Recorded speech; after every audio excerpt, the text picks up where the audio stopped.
Hello, and welcome back to the Daily Compulsion. Usually, I like to make positive, cheerful videos about Lego. Excuse me. Allow me to stop my Lego train and my Lego monorail. They're making too much noise.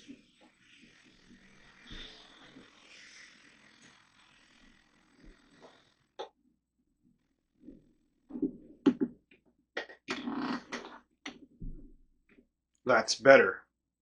Hello, and welcome back to the Daily Compulsion.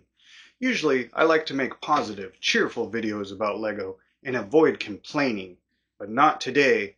Today, I'm going to talk about something that really makes me angry, something that really gets me boiling.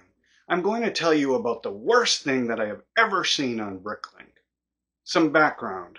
If you are a collector of vintage Lego, then you obviously understand that there are many kinds of Lego parts that Lego does not make anymore. This causes some older Lego parts to become quite rare, especially if they appeared in a small number of sets. A while back, I decided to attempt to piece together a vintage Lego set.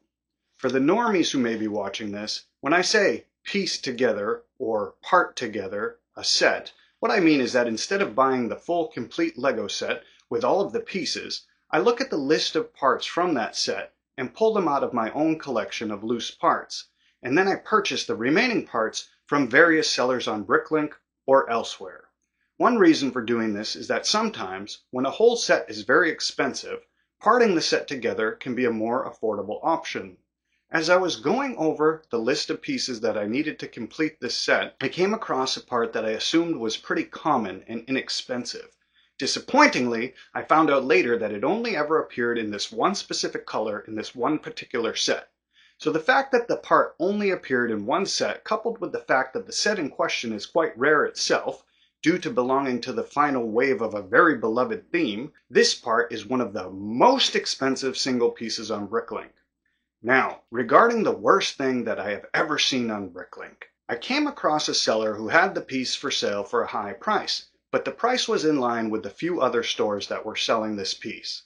I took a look at his store and I started browsing the sets he had for sale.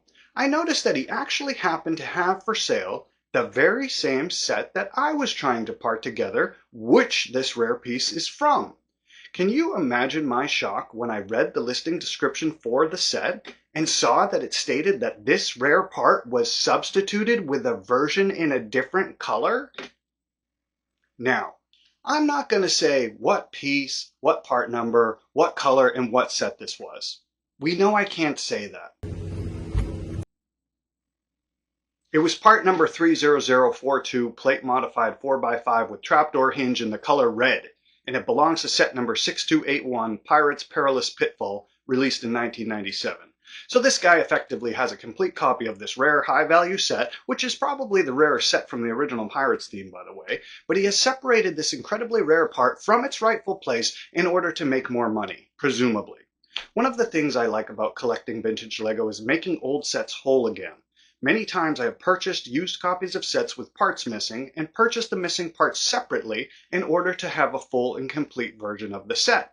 On other occasions, when I have had the time and the motivation, I have purchased large bulk collections of Lego pieces from Goodwill and pieced together sets from the parts inside. Now this is a painstaking but very rewarding process. Once the whole set is complete, it feels like I have set something right with the world again. Something broken is now repaired, and I have corrected an old mistake. So to see another Lego collector and Bricklink seller do the opposite of this is absolutely infuriating. To put profit over the universal principle that things should be whole and complete and together with those that they belong is disgusting. Of course, to each his own, and everyone can do whatever they feel is best for themselves in their own Lego journey. But I really seriously think that Bricklink should strictly enforce a new policy where incomplete sets cannot be sold if the missing parts are present in your inventory. Offending users would be banned from selling or buying on Bricklink for life. And they would also be banned from buying on Lego.com. And also banned from shopping in in-person Lego stores. That is all. This is the Daily Compulsion, signing off.